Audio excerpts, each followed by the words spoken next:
Hello everyone, this is Jake. Welcome to the Scrabdackle March 2022 devlog. I got the year right this time. Thanks, February. Feel free to use the chapters at the bottom to jump around. This video is split up into a couple different parts, but loosely we're going to be talking about some cool new menus and interface stuff, the dialogue system again, a variety of kind of small touches and changes, some music, and all of the playtesting that happened over the past month. So I'm going to jump right into the game here. Okay, so this should be a familiar menu from last time. We've got our usual, settings page and everything like that. I'm going to go over to the play screen. I'm just going to jump into this save that I've already been using. And I want to show you some stuff that is in-game. So as far as small changes go, if you rewind the video, you'll notice a little star kind of fade out for the map here. That's new because that was a little bit abrupt before. But you might also notice the entire heads-up display, or HUD, on the left here has been pretty heavily updated. This is the final of, I want to say, 4 changes to the HUD over the course of game development. This is the actual last one. This is the one that is built on the way the game actually finally works. It's designed with all that in mind. So it still has the same functions as before, where you can hover over different elements to get a little bit of information about them. So there's going to be a few gameplay changes that I haven't put in place yet, which is why you have things like this empty gap above the magic condenser. It largely works the same way. Some of the biggest changes are just showing the menu stuff down here. This is kind of thinking ahead to when I'm using a controller, like a gamepad for, Switch or something else like that. I've tried to have all these menus that pop out connected to the D-pad for control. So you press like down to open your key items pouch, or right to open the notebook here, close it back up, or up to expand our mini map and close that back up. The biggest change is these 3 currently equipped spells are shown like this, instead of previously there was that section, maybe there's a picture on screen right now, where you could see all of your possible spell slots as well as which one was selected. So I want to show you the spell swap menu. I'm going to dramatically jump into the air, and there we are. So this is a radial menu, because it is round and radial-esque, because it's a circle. It's the word I was looking for. So basically, as long as you are holding shift, so if I kind of press and release, it'll take me in and out of the menu. Or if you use the settings to toggle it, so that you press shift once to turn on, press shift once to turn off. This is basically going to let you change your weapons on the fly. And this also works for a gamepad, so you can just use one of the control joysticks. It's the main reason I designed it this way. But I think you really don't need to show all of the spells on the left all the time, as long as they're all accessible up on a menu like this for kind of quick changing. And it also wasn't really very quick to, like, you're clicking around in the game and you go over here to double check your spells, and you can't pause at the same time. So all in all, this is a lot more convenient. Dramatic jump again. Let's take a closer look. So I have our 3 attack spells, which I'm calling primary spells now. And I wanted to make sure that this worked well for color blindness, so you can see that we're kind of using the 3 shapes that feature in a lot of the visuals of the game. So if I select Stratablast here, or go back and select which brand, I'm just clicking there. There's no sound effects in yet. You can see this little square here kind of spins to the one that's currently selected, in addition to a little white border. It's kind of elevated more off of its symbol. Its symbol is lighter. So stuff like that. So hopefully it's easier to kind of open this up and see what is immediately active. That should hopefully be clear. Maybe I need to do a little bit more to, I don't know, like make the icon larger or something like that. But we're pretty close. Our mobility spells over here are our secondary spells, and that kind of has its own selector, and then ditto for the special spells down here that are tertiary spells now. If I open the dev console, unlock the arc bomb ability, so you can see that that's now equipped on the side, and it's now here in our spell swap wheel. So there's those little info panels that used to be on the sidebar over here, had these cute little bits of art, and I really wanted to keep using those. So I've moved them over here, given it a little title that changes color depending on the type as well, and put the description here too. So I'm really pleased with it. You might notice on the sidebar, my spells are not changing, even though I'm clicking. They're going to change as soon as I release the menu. So that's so if I am, let's say I jump in the air and I switch to dash, but before I exit the menu, I switch back. The game's not going to register an actual change there. It's not going to interrupt that you are falling. But if I'm in the air and I switch to dash and I accept it, that spell's going to break right away and just drop me to the ground. So I'm really happy with this. Overall, it's been really nice to have, and especially taking the old spell options off the sidebar here has kind of forced me to get to know the ability, which has been great. But really been enjoying that menu. So I just walked to a different room here for a different change of pace. I want to show you the new pause screen that's in game. So one more dramatic in the air, and here is our pause screen. So we've got our usual kind of return to game or quit to menu buttons. If you press backspace or escape, that also opens or closes the menu. There's a new thing called some handy info. If I click that, that's going to show us basically what is going on here on the sidebar. This is another thing done with a gamepad controller in mind, because even though when I'm in game, I can mouse over these things to get some information about them, I can't do that with the gamepad. And it's kind of nice just to see it all in one spot anyways. It might be easier for like to focus on if you just want to quickly double check something. It can put a little bit more gameplay related information instead of kind of the in-world explanation with narrative that happens when you hover over it. It's a little bit placeholdery, but we're almost done with all of this. Okay, so close that up. Currently you cannot adjust your difficulty settings, which I'm calling challenge. That is to come. And if I go into the settings, I get that same settings menu that we saw in the main menu. It still works the same. Not all these buttons are, again, fully hooked up yet. But you can even still go into the keybinds here. It's going to remember whatever's set. Go back out. Yeah, I'm quite pleased with this overall. It's a simple little menu, but it does a lot when it's not just all of a sudden that block of text appears that's like, you're paused, back to game, settings, controls. You know, you want to be having the Scrabdackle experience the whole time you're having the Scrabdackle experience, including when you're paused. And I love a chance to put in some goofy art like this. Alright, we are back in the game. Hopefully you can hear the audio for this one. I should have the background music off. I want to show you the Footstep controller, or just, I guess, let you hear it a little bit. So when I walk around, Blue's footsteps are basically linked to a couple of sound files called dirt, or medium-sized dirt, basically.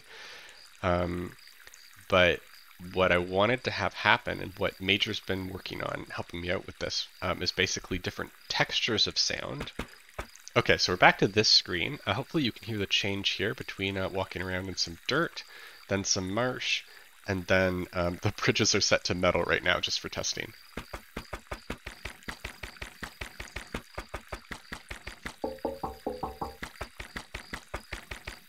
This is actually true for it's every creature in the game, once I've actually taken the time to rig it all up correctly, including if you're a small creature or a large creature.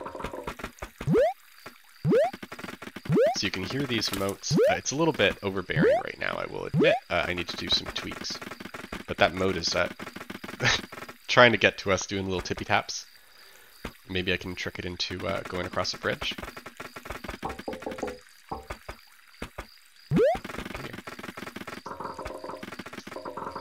Yeah, there we go. Thanks, buddy.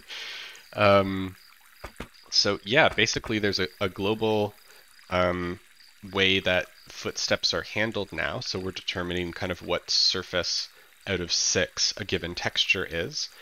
There's a couple more not shown here. There's like rock, there's stone tile. There might be more in the future. We'll see. This has kind of been like so far I think a successful experiment that needs to be tweaked a bit, but I'm going to be very happy to have in the full game. If there's a lot of creatures on screen, it gets kind of very confusing to your ears, but I'm quite pleased with that. So background music back, please. It's a Footstep controller. And I'd like to quickly show you next the implementation of stickers. Please excuse that things are kind of janky as I walk around. We're still fixing things. So I'm going to duck into this room here, this little hidden one, and we can see a sticker. Our friend a sticker. So when I touch it, right now there's kind of these core collectible spots here. I've picked up none of them, so they're all just question marks and silhouettes. When I pick it up, we're going to see like what the actual sticker is. Each one is a unique piece of art. It's going to slap down over here. We'll see it for a sec, and we'll also see the sticker icon activate.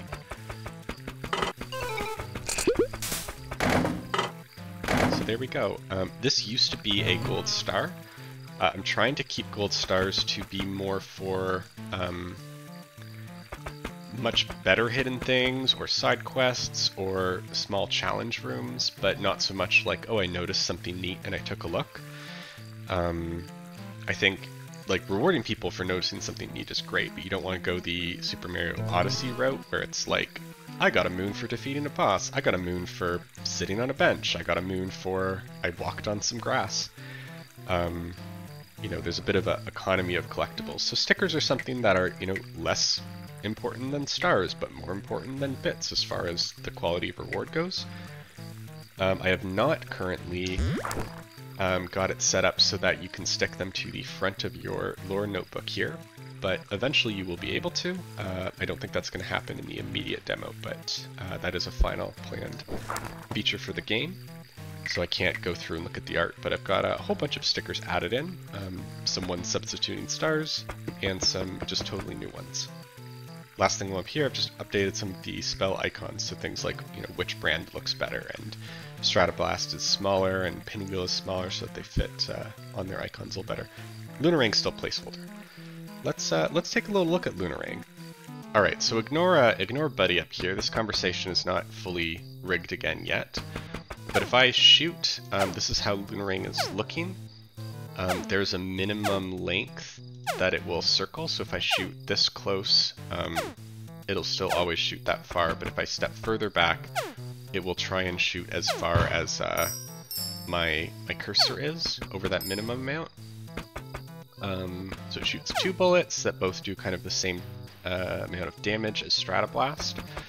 So in theory, you could do damage about twice as fast with this, but because the projectiles both arc around in this crescent, it is harder to use overall, especially with smaller targets. And it's intended to be like a mid-range attack. So I'll come back, look at Little Lord in a second. So if I'm trying to hit this Crash Bandit, when it actually charges me, it's really challenging because apparently you can walk through this billboard. I will work on that. Get some space from Buddy here. So it's really hard to correctly... Oh, can I hit it while it's jumping? That's great. Time your attacks. So you can click it basically as fast as both projectiles disappear. So if you miss, there's a bit more of a timing thing. That might change, I'm not 100% sure. But if I go try and, you know, fight the boss, you can do damage pretty quickly like this as long as you're confident in the boss's patterns. Still a little bit visually glitchy there. We are working on all the glitches. Okay, smash cut 2. Okay, we're back at this starting screen here. I want to show a little bit more about the dialogue system that I was building a lot of last month. So localization planning is finished, basically meaning that at this point it would be the work of localizing would just be basically filling in a spreadsheet. All of the actual code, as far as I know, is all in place. So this line of what this fisher nut is saying, press E if you like, I won't bite, is actually a line of code that says something like, you know, fisher nut dash intro to dash body or something, because it's this dialogue tag is intro to, and the fisher nut conversation, this is the body text. So that gets substituted through a translation sheet and then back into English, and it will even respect, I believe, let's find out live. No, I don't want spell swap. I want to change my keybinds. So dialogue confirm, let's change that to Y.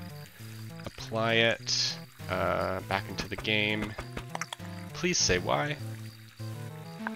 Yeah, there we go. So that now checks the current input key binding and tries to say the correct letter and things like that. So let's actually talk to, right, I changed it from E to Y. I'm pressing E here. So you can notice when I have something that blue will say back, we've got these little dialogue things. What are they called? Little speech bubble icons. And that's going to better show what we're actually trying to say back versus when we're just kind of acknowledging something, which is what this icon here is showing. So hopefully it helps communicate, because it's a bit of a weird speech system that I've got in here, or dialogue system in general. There also should be some speech bubbles above Blue's head. I think I just accidentally had that turned off at the moment. But when you reply, there's supposed to be a similar like talky thing like that appears above Blue's head for a moment. Yeah, so in order to get this in place, let's jump back to, okay, we're back in Godot. So I've shown this before. This is the conversation editing thing that I was talking about a lot last time. But I actually had to build all of these conversations for the game now. So that's all finally happened. So if I click FisherNet, we look at that conversation. Everything is here set up from the start point. It's got all of these things. So here's that line that we changed from E to Y of press and then brackets for player dialogue accept key. And it goes through all this stuff here.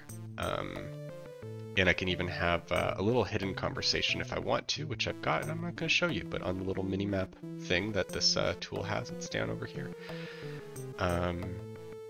So I've got the FisherNet conversation. I have the hist conversation for everything to do with the purchasing an octahedron and how that looks.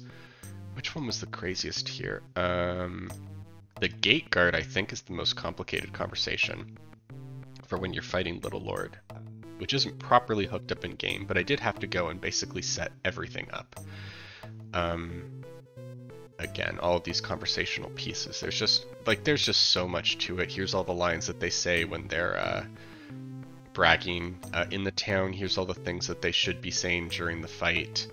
There's all these kind of sprawling paths. This is probably overkill for a conversation that we would actually be, that I would want to write at this point. But the occasional one will be this complex, and it's also really easy to write short ones. I've written a few new short conversations that I won't show you yet. Will be eventually in the kind of long form demo that I'm working towards. There's a lot more that I can't show you. For playtest stuff, I've been doing a huge amount of work with the playtesters who have themselves been doing a lot of work. Basically just dialing into bugs. I've got a little reel of bugs that I'll put up today or tomorrow as a separate video here, but just kind of 50 increasingly asinine bugs. There's been so much bug fixing. I'm really looking forward to someday doing content.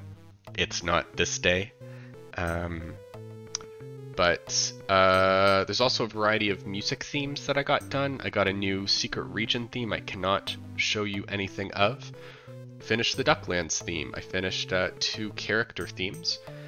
and tweaked a few other tracks of music, but I'm going to put them up to take you out of the video, and I'll see you in a month, I guess. Hopefully you'll have some exciting news by then. Cheerio, as they say in the Scrabdackle devlog.